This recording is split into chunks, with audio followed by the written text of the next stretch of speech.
Good afternoon, everyone. There are many panels and roundtable at RLS. RLS never suffer from lack of panel discussion or roundtable. But by being here today, I assure you that this is one panel discussion or roundtable which has the highest AI IQ. So let's make this very an exciting one. And to begin with, let's have a quick introduction. I'll start with myself. My name is Prashobh Chandralayam. I'm an executive director and partner at IBM, and I lead the retail practice for IBM. Hi, I'm Kunal Mehta. I head the IT for the lifestyle business. Which company? Raymond. I thought I didn't need to mention that. That's artificial and intelligence. Anyway, hi guys, this is Vishal from Marks & Spencer. I'm a CTO for the company for India business. Hi guys, I'm Yakeen Ghazi. I head the IT for Reliance brands. Hello everyone, my name is Sarfaraz. I head the IT department for Celio, India. Hello everyone, Anil Menon from Tata Starbucks. I head the technology for Tata Starbucks. Hi everyone, Sumit Syal here. I head the sales for retail and CPG for IBM India. Hi everyone, my name is Jayant. I lead the strategic engagements in India from IBM. Hi everyone, my name is Manoj Patel. I am a CIO for House of Anita Dongre. Namaste everyone, I'm Group CTO for Tuvandas Bimji Zavri Limited. Hi, this is Ranjan Sharma. I'm the CIO and head of supply chain for Bestseller India. Hi, my name is Abhijit and I'm not from IT. I'm from ID and I'm a user of the technology. So hopefully we'll share some experiences. Hi, I'm Rima Agarwal. I head the retail business for Blue Yonder India. Yeah, I'm Ashok Kumar from Prakash Retail Udupi. We are one of the durable retailers. I'm heading operations. Sanjeev Shah, I head IT at Baggett, India. Hi, I'm Pradnya and I head the HR for Baggett.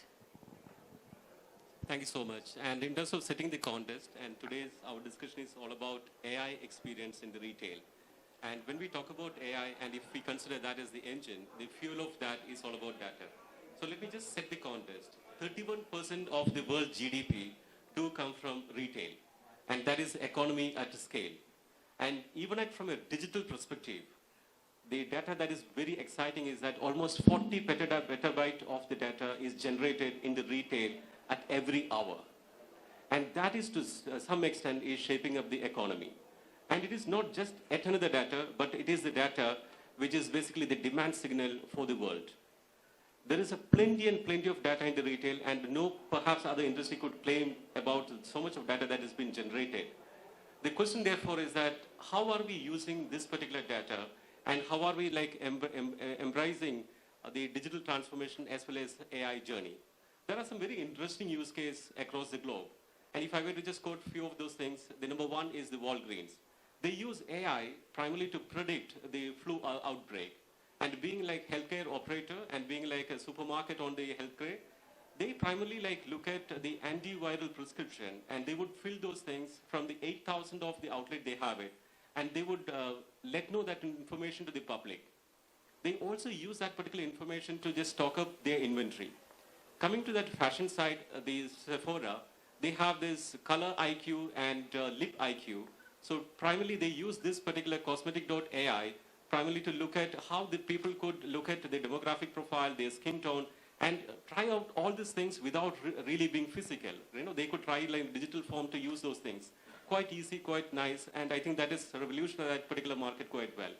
And if I were to just look at the North Face, they use AI primarily to use the personalization part of it. If I were to buy which coat and where to buy it, I could just get into the North Face and use the natural language to say that, okay, I'm looking for a coat. It would primarily ask me where you're headed for. And I could just put the city. And the next question is that, what is the purpose? Hiking, biking, whatever things, based on which they would recommend. So AI seems to be there everywhere. But I think we are assembled here to understand what are the closer home stories. And to begin with, I would just ask this question to Ranjan. in terms of he has an early mover advantage on the AI in the fashion. And over the last 2 years, I think they have tried many things. So I just want to hear out from you, Ranjan, in terms of what is the few things what you have done.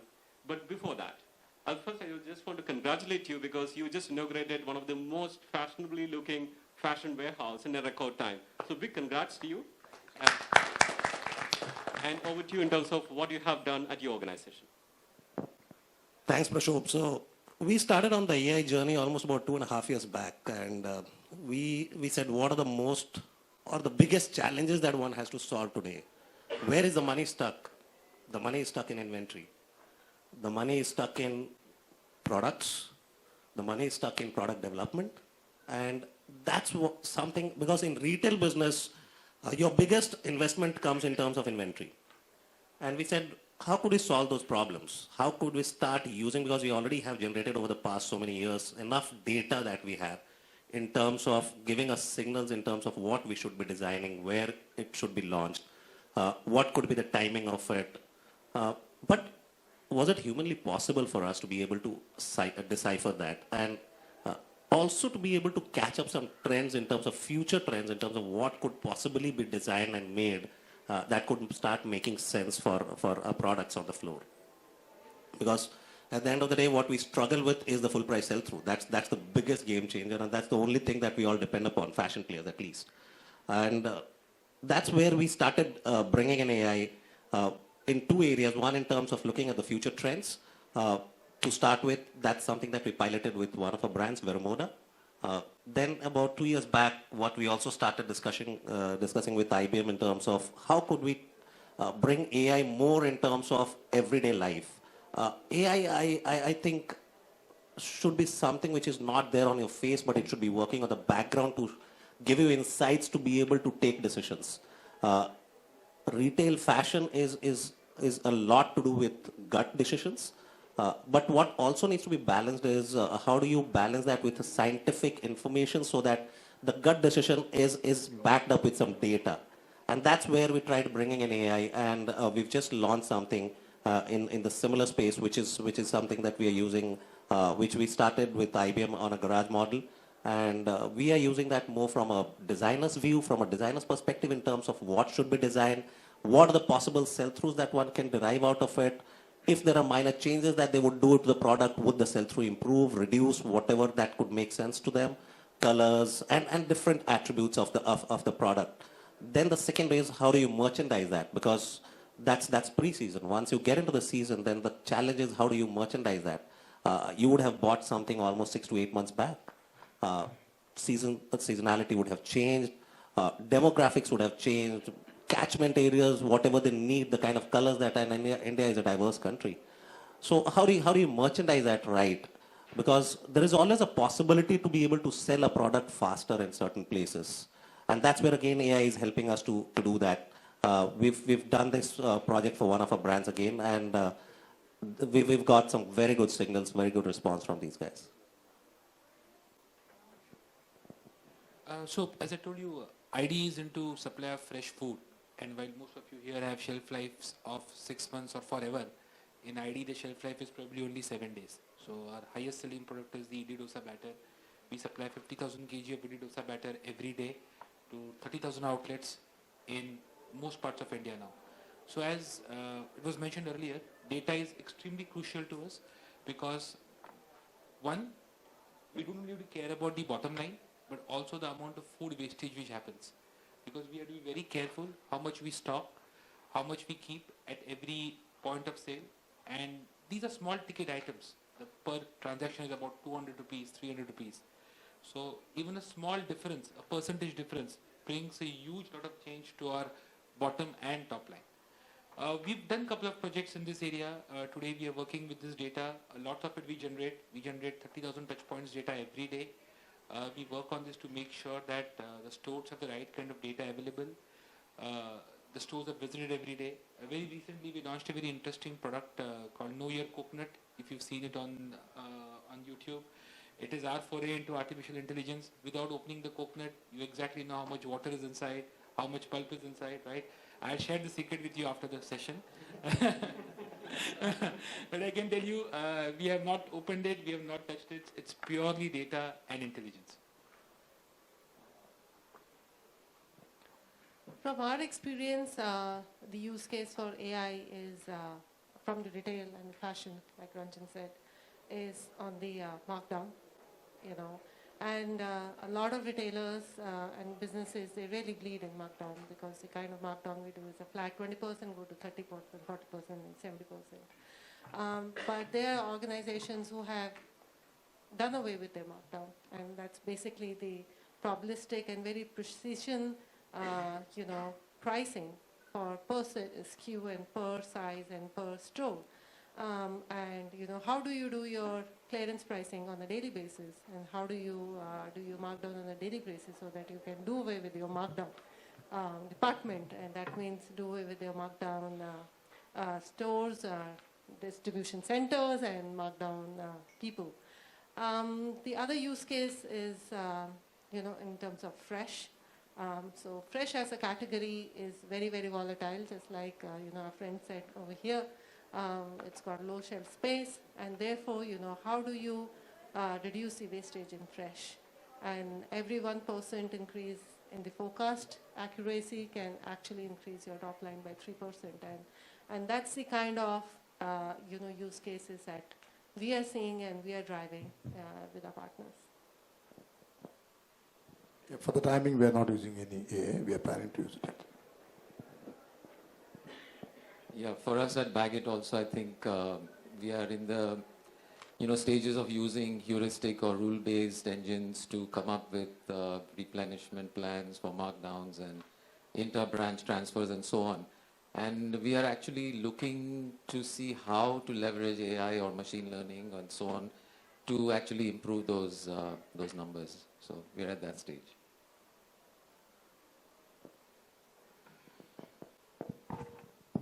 Hi. So we have started using AI.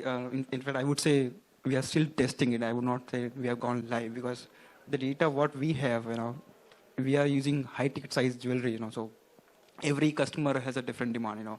If you talk about, if you compare with the fashion or any other food industry or industry, you can see a like to like comparison. You know, white shirt may be worn by many people, but in terms of jewelry, especially when women want to buy jewelry, they want to make sure they are buying a unique jewelry. They don't want to go to a marriage or any ceremony or any event and look like, okay, I'm wearing the same jewelry like one of my colleagues are wearing it.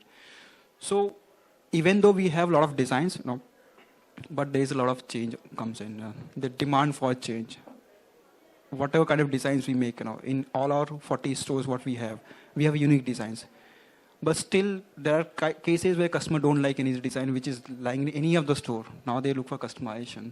That also something which is we want to understand what kind of customization can occur or what kind of customization we can handle. Because the moment customization comes in picture, customer may not turn out because customer may just walk out and say, okay, I didn't like the design. I'll go to some other store and see if I can get it.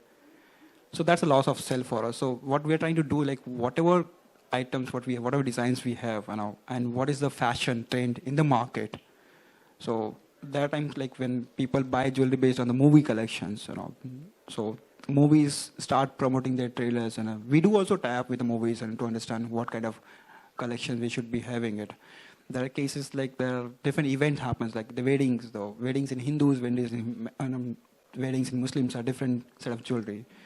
So what we're trying to understand is like whatever data what we have right now so far or over the years we have gathered, we are trying to work out whether we can get some output or some hints. You know, what we have got so far, we are getting good help from AI. I would not like to conclude that we are getting good or we'll be getting 100% support from AI, but I believe at least 70 to 80% support we can get from AI, but 30% will be depend on the merchandiser and, you know, human behavior, you know, because merchandisers who understand human choices, you know, which machines are still yet to learn what can change.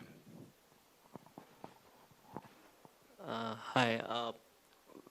We are also in the testing phase. Like we have implemented a people count machine, and we are just checking out. We have put it in different location, like putting in north, south, east, all the locations. They're trying to check out like what is the footfall coming into the store, what is their behavior, how much time they spend on the browser, and which is the section they try to look more. And on that basis, we are just trying to collect the data and find out what will work for us. And accordingly, then we guide to the merchandisers and sales guys, to put the product in the right place. So we are initially on testing phase. Hi, I have a lot of examples from out of the industry. I would rather hear from what is happening in the industry, so I'll just pass it up. So I think the data, importance of data is pretty much established by all of us. There is no doubt that data can do wonders. The question is how, and I think he rightly pointed out that they are working on the how. We're dealing with a few customers pan-India, cross-industry, and the problem statement which is coming is data coming from various sources, whether it is from sales side, whether it is from distribution side, manufacturing side, production side, so on and so forth. Are they optimally utilizing the how part of it? Do they know what needs to be done and what can give the best optimal result and revenue maximization from that data? And that's where I think what Bestseller is doing is the garage model to figure that and get the best use of it.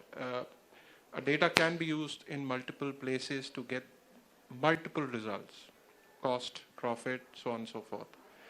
The way to use is basically the key. And we have, in fact, consulted a few customers pan-India across industries where we are trying to figure that out for them.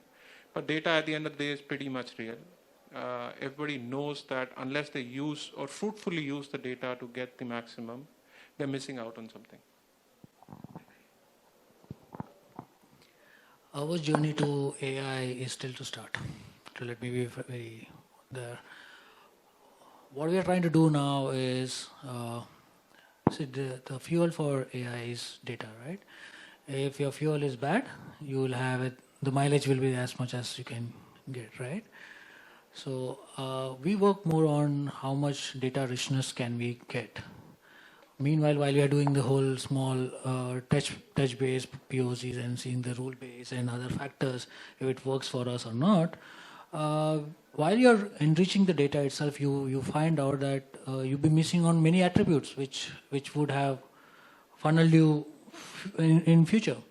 That's precisely the journey which you're carrying on. And if you look at the, like he said, I was just saying that the food has a shelf life which is as small as possible, right? And the freshness is the key. For us also, that's the point there. If you look at it 6 months back and today, the food journey there in Starbucks have changed considerably. It's become more localized. You find all the charts and the rolls and the wraps and all of it with other higher standards of possible. And that's how did we get into that?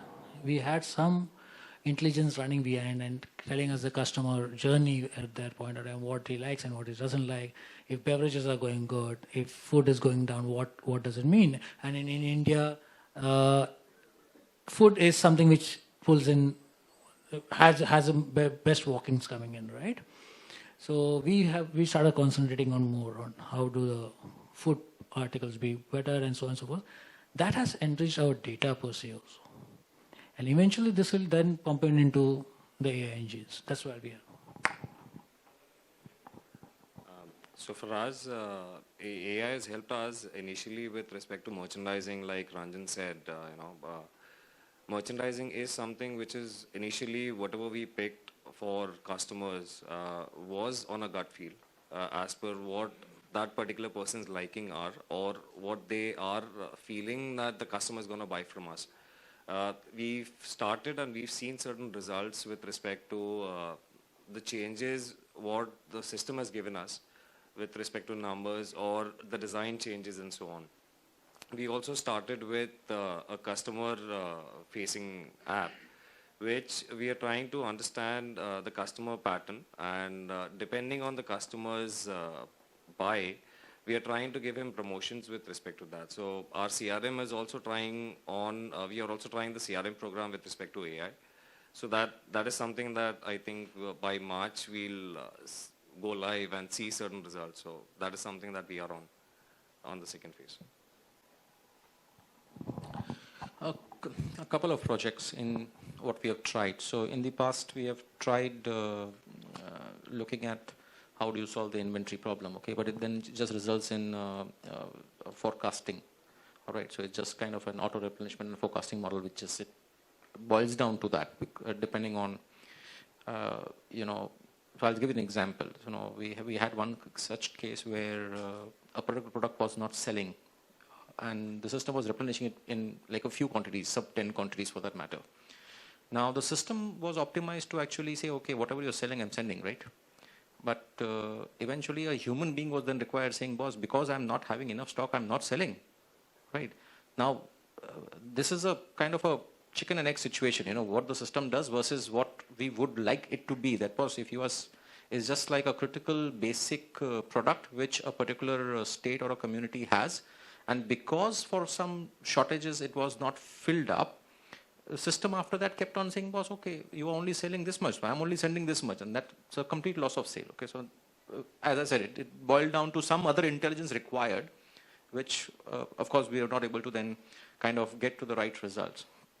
Currently, we are trying some platform service provider on HR, basically. So now there's an HR where, you know, a lot of job descriptions versus the CVs on the web portals. Okay, now that's one critical match which to whatever the best capacity the HR team does the best they can, but there's always this thing because we missed something. You know, we wanted candidates which meet this requirement, and then eventually you don't get the right results. So there is some platform service provider who's giving us promising replies as of right now that it'll work. This is the way it works. But as you keep on using the platform, you keep on building it. So let's see how it goes for us in that context. Third example is, you know, I'm open to kind of evaluate how do you get AI to do cross data point analysis and give you information which can be useful to convert that into some productive aspect or some revenue aspect and stuff like that. Okay, as simple as you have an isolated data point completely, and maximum data points available is XYZ here, and you've got ABC here, and you've got, you know, whatever, and they are not connected. Now, I'm still wanting to have someone who comes up with the use case saying, boss, these three can be also seen in a particular light. Okay, a simple example could be, you know, customers coming in the mall. Okay, so we all know that we always have a footfall count, then we have a car park count. Now they are all isolated data points. Can they be combined to give us a result of some kind to evaluate how we can best do it? Simplest being cross-product, you know, cross-brand promotions, but then that's still easier to do it with standard reporting and stuff like that. But when you have got isolated data points, how do that get together? Because that's where I will feel, okay, there is really some intelligence coming out from a system which is understanding what this means and how it's able to kind of relate with the other data point, but yet to see. So some of the examples that I have just shared. We are not doing so much in AI. Okay, and I'm very happy about that. Why am I happy? Because the way I look at AI, it cannot be an AI here and there. Somebody throws a problem at you and you say, okay, let me find a solution. So I've implemented Watson in my previous work in 2016, and I know what power it has. And it gave me an insight and that I cannot do AI here and there, a fractured AI. AI need to, why I say that? Because when I looked at the architecture, because in many multinational companies, you inherit something from global. When you land up in India, you have a different landscape. And then you have something that you are building on your own and you are excited and you have some kids in your team. Yeah, so it's okay. And it has many challenges. So what I came to a conclusion that if AI is not part of your architecture as your DNA, and if you are not thinking as a business that, you know, we all heard this phrase, software eats world. And if we don't understand that, how software is eating world, what does it mean? how's Fidelity creating personalized stuff for you as an investment banker without even an investment banker working on it? It's a whole AI algo which is working on it. Okay, there is no person managing your portfolio. Because that's an example of having AI as part of your heart of your architecture. Okay, and I want to highlight here, because most of us has ERPs, and it is required.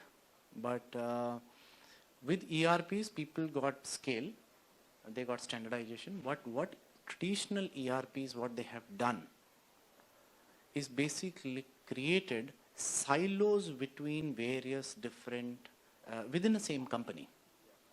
So you have few people who are materials guy, they are very, very specialized in material. Raymond's, you can give us an example. Arvind, manufacturing, they are specialized. And they will know in and out of that module, and they will throw a challenge at you. And I don't know, if you bring some, you say, I want to do AI. They'll say, no, you don't know anything of material management module. I said, really? And then you talk to SD and and finance. It's very siloed. And what it has done, actually, it has created within a large company different walls. AI-driven organization doesn't believe in walls. And if you look at what drives Google, and we all know about it, they have deep mind, which is driving the whole DNA of the company, and so on and so forth. So fundamentally, what am I trying to say? So we need to first see, you want to keep some people happy in the organization, that we are doing some AI here and there,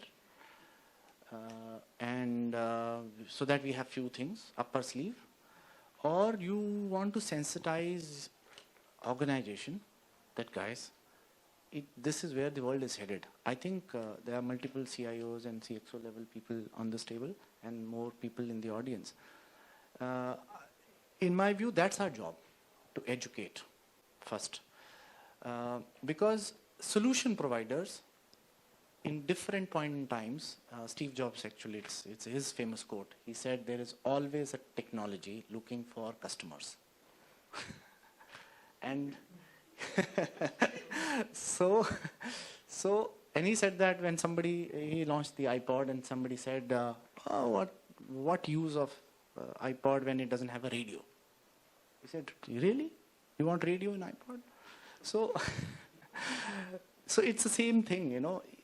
It's that you need to focus. So in short, what am I trying to say? There are 4 fundamental things in AI. One is data as a pipeline. When I say data as a pipeline, it's not data warehouse or a data lake.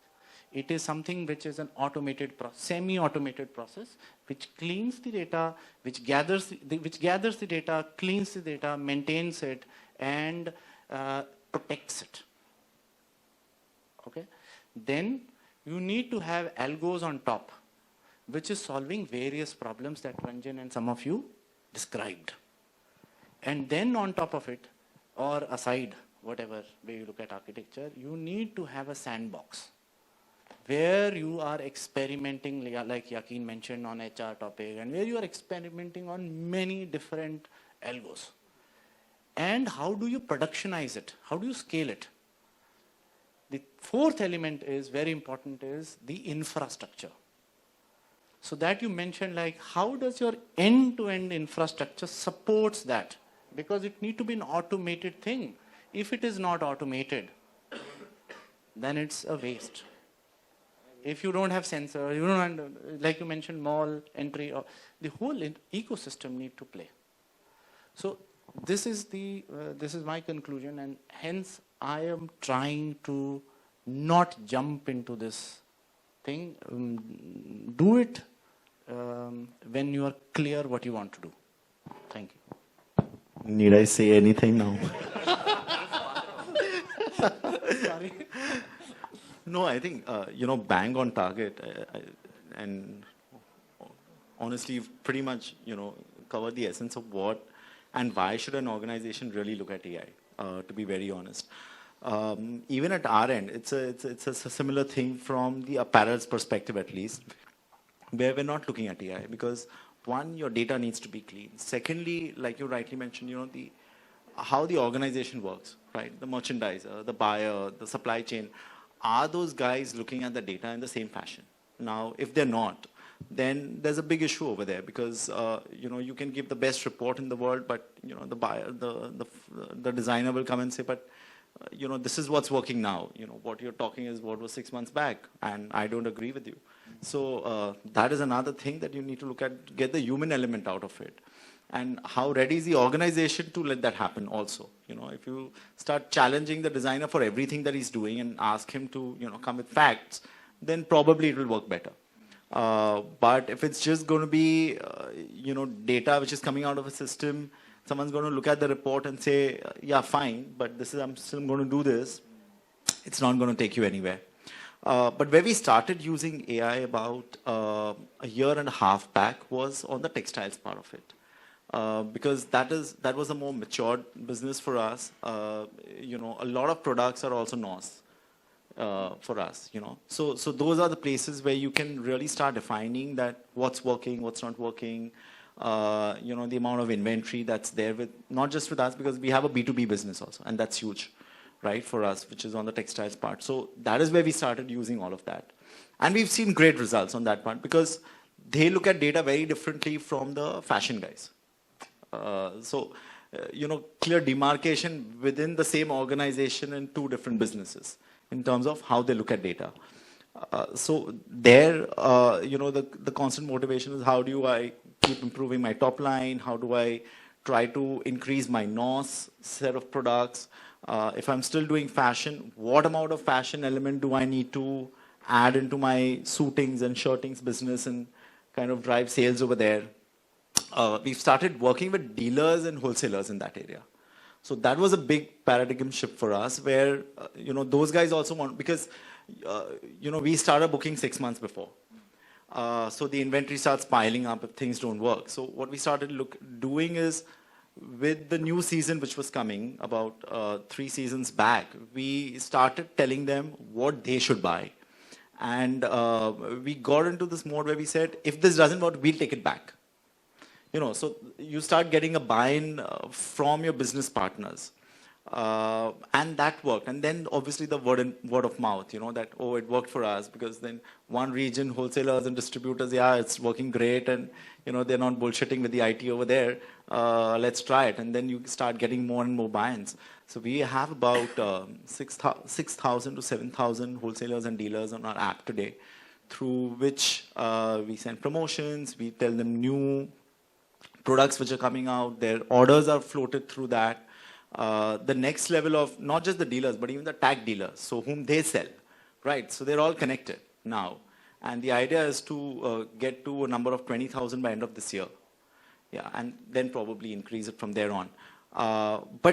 So we've looked at it in two different ways. We've given it two different faces to the AI ML bit. That one, the business which is ready and more mature, and is less complicated. From that perspective, it makes more sense to do it over there than working with 15 million customers walking into your stores every day. So that's been our call actually. If I can just jump in here for a second. So I think 48% of this conference is technology partners. So this is talking to them as from a retail perspective. I think BI++ is not equal to AI. So simply automating BI is not enough. Unless you have a feedback mechanism where the results of your signals are actually pumped back into the system and then you make new decisions based on the learnings from earlier experiments. Unless that's happening, that's not AI. So the same journey that has happened in the BI world, where we've gone from simply data crunching to vendors coming to us and saying, oh, this is the problem we are going to solve for you. So that's happened in the BI world. It's not yet happened in AI. AI is still a pipe dream, as far as I can tell from a vendor offering perspective. So that, to all the vendors who are present here, I mean, you guys need to really come up with a workable, usable platform which addresses the needs of the retailers and take real AI. You guys are doing AI in the world of weather, for example. I'm sure IBM has a system that can predict weather based on learnings from a previous storm and so on. And it's all there. But it's not yet translated down to this ground level of retail and that, where the rubber meets the road. So that's my 2 cents on that. Thanks. I mean, it was quite a divergent view in terms of we were seeing most of this use case, either it was from the inventory, and we also touch upon this like fractured AI to mainframe AI. Now, I want to touch upon the real holy grail of the retail, which is the customer experience. And we are seeing like 2 disruption which is at play now. One is the data, and the other one is the demographic. On the data, it is often said that the India would be data rich first before it is being economically rich. The data consumption in India today is as equal to the data consumption in the US. The purchase parity power of US is somewhere hovering around $60,000, while ours was around $2,546. But even though there is a huge gap on the economic side, but I think the data consumption seems to be almost the same, or sometimes it is even more. The business model that would derive from this data-rich economy would be very different than the economy what we have seen in the past. And we have seen the emergence of the new business model, such as the Zomato, the Swiggy, the Uber, all these things. So that is creating so much of disruption. The second most one is the demographic. I mean, midnight of December 31st, 2019, we have become the youngest country in the world, right? Being the second most populous country in the world, today we have the tag of being the youngest country in the world. The average age of this country is now 28. So the rest of the West is aging and India is getting younger. So I just want to hear out in terms of how the customer experience is at play, and if there is a touch of digital or AI, which you are using it. And Ranjan, specifically for you, because you have the new store of the future that is coming up. So what are your thoughts and what are your advices on those things? So Prashobh, we are just thinking about we're coming up, renovating one of our stores, a flagship store, and we've got an opportunity to relook at how we should do the store, and still thinking, and it's much more in a design and a thinking phase. So I really don't know today if you ask me what is it that we are trying to do in that store. No, so that's the reality. Yeah, but the idea is to see what kind of technology that you can bring into the store, which is not just about a showcase technology, and it's not there as a technology for the heck of it. It should start making sense from the consumer's perspective. That's a very, very clear mandate for us. We don't want to put a technology just to go about and creating a PR story saying, hey, we have this technology in this store. That's not the intent at all. The idea is to bring in something which will help the consumers, something that helps our own employees, because that's very, very important. With the amount of data that is getting generated, with the kind of behaviors that are being displayed by consumers, it is becoming much more difficult for the store employees. And to top it all, the life cycle of an employee at a store, that's getting shorter and shorter. So to address all these concerns, data, relevance, and you will have to empower the employee on the floor, on the shop floor, to be able to deal with such a complex world where you're dealing with human as a consumer. Where the consumer many a times might not even be talking about what he wants, might not even give you direct signals in terms of what he needs, and still you be able to make an inference out of it and be able to serve him. And what's also becoming important is now, I was just reading some survey a few days back, and at least for fashion, this is not a very good news, but the way how it comes out is today 80% of the purchases is not because people need those clothes. It's more of an impulse buy. It is more of an experiential buy that people are buying it for. And that's going to become much more difficult. That's going to make our life much more difficult because the basket sizes are going to decrease. Customers are anyway decreasing in the malls. And I would say that with a disclaimer because not many people would agree to that. But that's something that we've seen across the globe and in India as well. And what's becoming important is, and at the end of the day, we are all under pressure to grow our business. So it's from the same store, we also need to grow our business where the ticket sizes are going down, the customers are going down, and still need to grow. So that's throwing a different kind of a challenge where technology is not just going to play a role within the store, but also behind it. A lot needs to go behind that. And it is going to be more around consumer experience. It is more around what kind of experience you deliver to that customer so that he keeps coming back to you.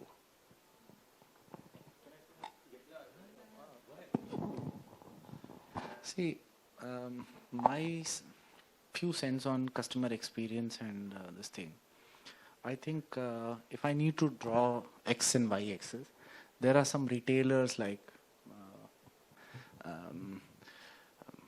you take any traditional retailers, any name, they are somewhere on the far end of X-axis, somewhere there. And let's suppose this side is of X-axis is technology. Okay. These guys are trying to be a technology. What they're trying to be in technology is many things that you said, empower store staff, training, and so on and so forth, and bring tech in the life of people who are there on store and people who are working in office, move them away from Excel sheet and have some tool for forecasting, blah, blah, blah, blah.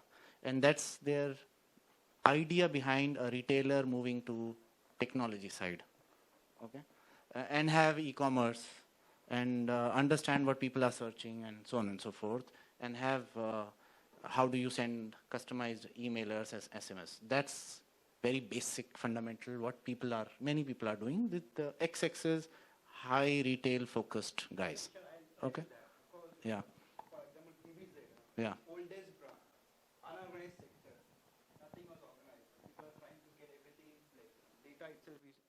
I agree. Let me just complete. So this side of people, this is a theory in my mind. They're trying to be moving towards this side of the X-axis, which is technology driven. The technology driven companies, they are trying to be a little bit retailers. So that's why you see many Urban Ladder, Pepperfry, they are opening stores where you go, Lenskart, Amazon, they are trying to be a little bit retailer, okay? And what I mentioned earlier, AI at the core of architecture and how do I relate to this and the customer experience. People on this side of the world are going to collide with this kind of world very, very fast, okay? And when that collision happens, I don't have to tell you who wins, but the point is, it's a tough battle. And customer experience in that context is very different because the fast fashion also is dead. It is the fast fashion now. Yeah. There are companies in China, if you travel and if you have friends over there, you go there, they churn out stuff so fast. He mentioned 6 months of cycle earlier. Yeah, it's now 15 days. 15 days or whatever. Yeah. So the whole, what I mentioned as infrastructure end to end, how do you do all of that is a big thing. And that defines the customer experience, you know, and it's the supply side and the demand side. That's my perspective. I have a different view, you know. There is a X amount of capacity that technology can have to create demand. Okay, technology by in itself cannot create demand. Okay, taking your example, we have got retailers who don't want to actually use too much of technology to make things disastrous for them. No, even without that. So I have got a clear case. I'm just taking a case example. It's hard too much of technology is hard to handle. And complicated too. Exactly. Okay, so I have got an example where we were trying to optimize a particular, just take the billing experience for hypermarket kind of formats, right? So we are always stressed to, how do you improve the customer experience, which is basically that after everything is done, he's just waiting for billing, right? And then everyone says, boss, it's a billing problem, all right? Now, if you break that billing problem also, it is like scanning time, promotion application time, payment gateway time, bagging time, and going home time, okay? So we were always had to compare this guy, that guy, that guy. So I met one other retailer. He said, complication hai hi nahi. I don't offer promotions. It's a flat price. So the system is, everyone knows it, so I can be diplomatic around here, okay? And the comparison was always like, usko dekho kitna fast karta hai. So I said, wo technology mein invest hi nahi karta hai. Aur itna life complicate nahi karta hai. So it's also that technology cannot create demand, but his business model. So the point is that a business model is going to create demand. Technology can be just used to kind of optimize things around, okay? But I haven't seen something which, okay, because I have this technology, it is permanently creating demand. It can be only 2 months fashionable something and then drops out, and then something else and then drops out. And So, I would like to add over here. So companies like ours, I'll take my example. So getting data in place, that's first priority. Second thing, like getting what the data we have and understanding the data. So AI is too far. So jewelry industry, if you see, it is important to understand what data we have. And you cannot understand data in a month or 2 months, especially when you are coming from an unorganized sector. Even if you have data, the people requirement changes. आज ये jewellery पसंद आया, कल कुछ और पसंद आएगा, है ना? And especially with females, no offense to anyone, they need a new designs, For males, white shirt भी मिल जाए चल जाएगा, 6 दिन white shirt को निकाल देंगे. But when it comes to jewelry, I personally want to make sure my wife has a unique jewelry. I don't want care. Sorry? You're a very good husband. Very good. Complete man is sitting here and you're a very good husband. Complete man is here. So, yes, I would like to have that unique jewelry. So like me, I'm sure many husbands would like to have their wife have a different jewelry, and wife's demand itself is different. A lot of wives say कि यार अच्छा ये last anniversary ये दिया था, अब मुझे anniversary पे दूसरा चाहिए, बड़ा डायमंड चाहिए या फिर डिफरेंट डिजाइन चाहिए. I don't want to wear the same jewellery again and again. अब every customer has a different design. No matter whatever designs you have in your stock, your merchandise is creating, your designers are creating. But how many designs you'll put to create designs? There's a limit to it. That's where the complication comes in. Customer will say, okay, I like this, but इसमें थोड़ा सा change होगा तो, that's what the most complexity. Now, I don't think so there is a technology which can solve that human need till now. And I don't think so that will be there at least for next 4-5 years, in terms of jewelry, at least I would say. A lot of companies are trying. IBM, we are talking to IBM and they are still trying to say that whatever the output we are getting for AI is not matching. So I see there is 5 to 6 years more to AI to grow up, and technology company, they cannot provide a solution to retailers because they are technology company. They don't know how retail works. And my suggestion to all technology providers was before providing solution to anyone, you have to understand that business. You cannot understand the business by 5-6 meetings or having a 6-month session with any of the business. So there's a lot of time it requires. Even if you ask CIOs also, they also take time to understand the business because there are different business people. They look at the business in different ways. Like as you mentioned, like the different departments have created their own walls. They work in silos. But business is one. Taking everyone on board, providing solution to everyone is not possible. Lots of people say, okay, if you want to make everyone happy, you have to become an ice cream seller. Same thing applies in technology also. For me, technology is far away from what is a real requirement. And till that time, like if you take example of Amazon, they're a tech company. And they have started understanding the business. They have started customer needs. And that's how they are giving solutions. They are opening stores. They are opening new stores. They are trying to get into different markets, but with the best of data. But companies like ours, which are non-tech companies, we don't have that much funds to invest in technology, to do R&D, and then come up with a solution. So that is a gap. Just to put in a simple way of putting it, do your company have the DNA of running an AI?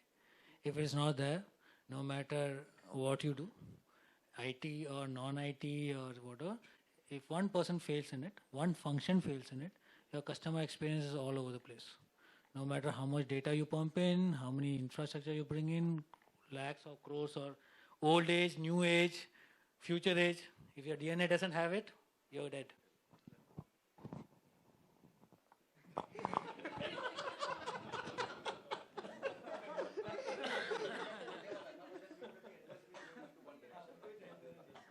See, on the closing remarks, primarily like digital and AI, to a large extent we have seen, or there's a notion that it is a shining metal in the corner of the room.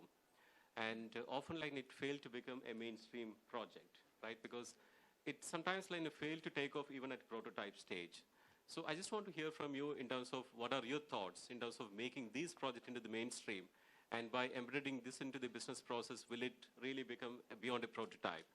And Ranjan, I think you have successfully navigated this particular crisis. And what are your advices and thoughts on that?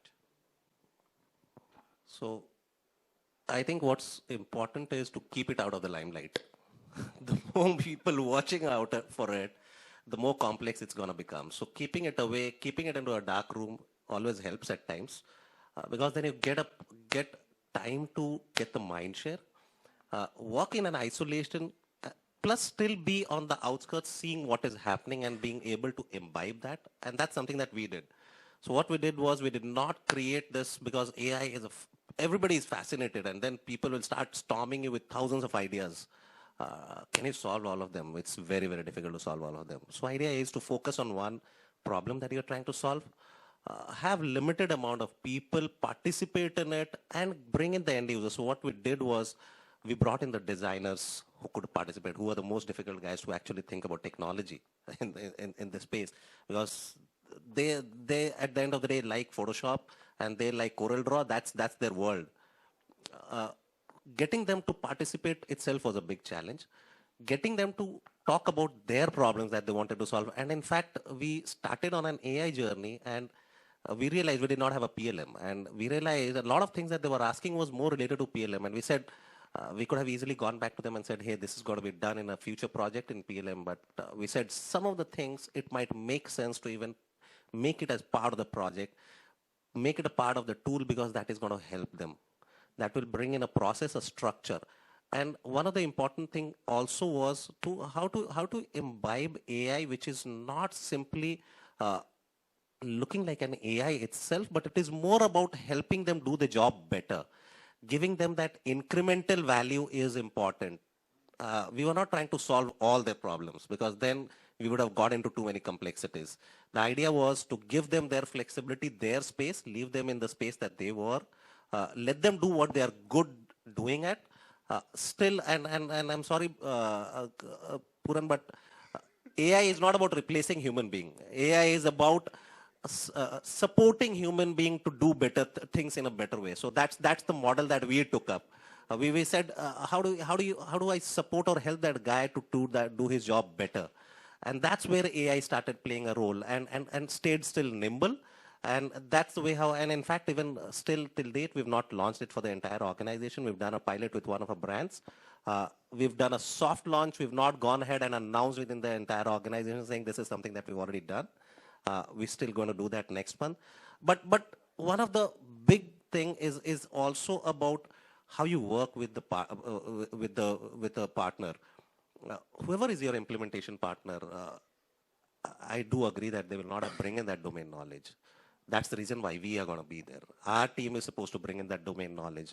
They are supposed to bring in the technology knowledge. But then it is not a relationship, or it's not a simple project like implementing an ERP. It's a project where both have to partner to achieve that success, rather than saying you are a vendor, this is a problem, you've got to solve it and get out of here. It's not, because this is something new. You have to learn through the process. Both the teams have to learn through the process and evolve. This is not something that you will achieve in a day. It is going to take time. It is something that you have to be patient enough to give enough time to make it happen and make it work. So I would say a lot of customers and a lot of customers per se, when you talk about AI, they start thinking of automation. That's what Ranjan was saying. Like, if I am doing a job, if I'm doing a regular job, that should be done automatically. So a lot of users start thinking that way. So that's the difference between AI and automation. So what customers are looking for AI is not AI, they are looking for automation. So what I feel, before getting on the AI journey, if we have a lot of things which is automated, the AI will be much easier for users, internal users, and for external parties also. I think I completely disagree. I think what you're talking about is more of those, RPA kind of areas where, I'm not talking about finance. RPA. So, because those are the only areas where you can really go and automate. If I look at fashion, or even probably jewelry for a matter of fact, those are the areas where you need to define the scope of what you're going to try and achieve. That's number one. If someone's going to say, across my brand, everything, I'm going to get a sales throughput of this, blah, blah, blah, it's never going to happen. I think you need to really define what you're going to try and do, it needs to be a cross-functional agreement in terms of what is going to be achievable in that. And there needs to be a much longer, timeline in terms of looking at the results, like you aptly put it, right? It's not going to be about 3 months and 6 months. Probably you can do an ERP implementation that way, but definitely not in this, where you continuously need to keep learning and relearning, go back to your technology partner, make certain changes over there with them. So I think it's more of a journey. And results are something you'll get over a period of time. I think it's an evolution.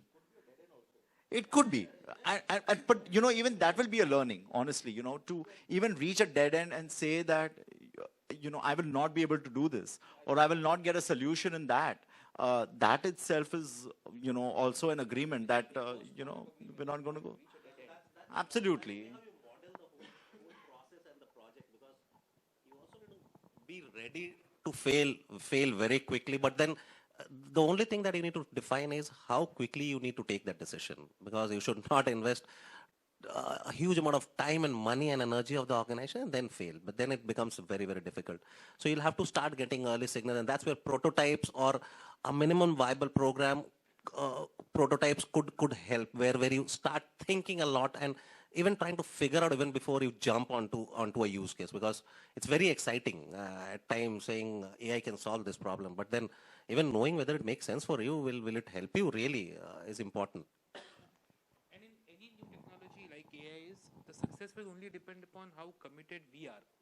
The partner can only play a limited role, right? Because we've seen early ERP implementations have been successful only when the company has put all the might behind it, right? Partner plays it. They are learning from us, frankly. And that's even today. Yeah, they are learning from us and they're going to apply it somewhere else.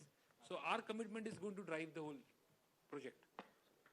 But there's a risk factor also. So of course. If we see, there are a lot of companies who don't want to get on the AI journey or say any other new technology journey. They are like, okay, wait for the technology to mature or let other people fail or get success, then we'll invest, because it requires a time and money both. Not every company in India, especially in the current situation, if you see, have that much of funds to invest and time. As you're saying, fail fast is something applies to business also. If you are not able to get the output from the technology or say from your business or product lines, you'll fail. And there are competitions like too much.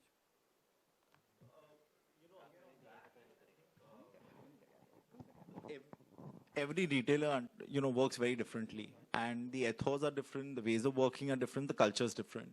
So if someone says, it didn't work for, bestseller, it doesn't mean it's not going to work for me, because my internal ways of working may be very different. The way I look at data may be very different from the other one. So I think you have to define your own scope. You have to define what do you mean by success or failure for your own self. You can take learnings from the others, but maybe what's good for him may be bad for me, and vice versa. So it's okay to learn from someone else in terms of did something work for them or not, but that may still not be the right step for you to go and say, I will not do it because someone else failed, because maybe you will do things differently, which others may not. That's my take.